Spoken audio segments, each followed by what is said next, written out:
বিচিত্রবীর্য যক্ষরোগে আক্রান্ত হয়ে অল্প বয়সেই মৃত্যুবরণ করেছিলেন। কুরু রাজ্য আবারও উত্তরসূরিবিহীন হয়ে পড়ে। সত্যবতী তখন ভেঙে পড়েন। শেষ ভরসা তাঁর আরেক পুত্র মহর্ষি ব্যাসদেব, যিনি শান্তনুর আগের সন্তান।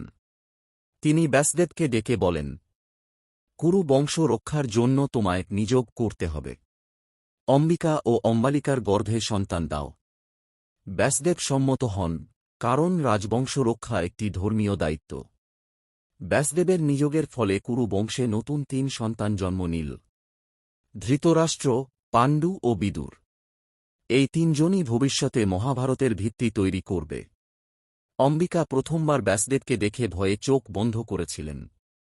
ফলে জন্ম নেন একটি বলবান কিন্তু চোখবিহীন শিশু, ধৃতরাষ্ট্র। সত্যবতী প্রথমে খুব কষ্ট পেলেও ব্যাস বলেন, এটি তার মায়ের মুহূর্তের অস্থিরতার ফল। ধৃতরাষ্ট্র চরিত্রে ছিলেন শক্তিশালী, কিন্তু জন্মান্ধ হওয়ার কারণে তিনি কখনো রাজ্য পরিচালনা করা উচিত কিনা এ নিয়ে পরবর্তীতে বিতর্ক জমে ওঠে। অম্বালিকা ব্যাসদেবকে দেখে ভয় পেয়ে ফ্যাকাশে হয়ে গিয়েছিলেন। ফলে জন্ম নেন পাণ্ডু, দুর্বল দেহের কিন্তু অসাধারণ ধীশক্তির অধিকারী। পাণ্ডু পরবর্তীতে হবেন পাণ্ডবদের পিতা ও মহান রাজা। অম্বিকা ও অম্বালিকা আবার ব্যাসদেবের কাছে যেতে অস্বীকার করেন। তখন তাদের এক দাসী এগিয়ে আসে। সে ব্যাসদেবের সাথে পরম সম্মান ও প্রশান্তিতে মিলন করেন।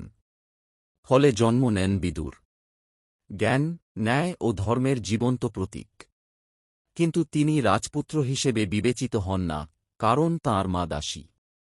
তবু বিদুর হবেন মহাভারতের সবচেয়ে জ্ঞানী ও ধার্মিক চরিত্র। অনেক পুরাণে বলা হয়, ধৃতরাষ্ট্র ছিলেন পূর্বজন্মে এক নির্দয় রাজা। এক অন্ধ সাধুকে তিনি উপহাস করেছিলেন। সেই সাধু তাকে শাপ দেন, তুমি পরের জন্মে চোখ নিয়ে জন্মাবে না। ৩ জন বড় হওয়ার পর প্রশ্ন ওঠে, কার হাতে থাকবে হস্তিনাপুরের সিংহাসন? যেহেতু ধৃতরাষ্ট্র অন্ধ, তাই রাজ্য চালানো তাঁর পক্ষে ধর্মসম্মত নয়। সেজন্য গুরু ভীষ্ম, সত্যবতী ও রাজসভা সিদ্ধান্ত নেয়, পাণ্ডুই হবে হস্তিনাপুরের রাজা। ধৃতরাষ্ট্রকে দেওয়া হয় গুরুত্বপূর্ণ উপদেষ্টার ভূমিকা। বিদুর হন ন্যায়পরায়ণ প্রধানমন্ত্রী। এভাবে কুরু রাজ্য আবার শক্ত ভিত্তিতে দাঁড়ায়।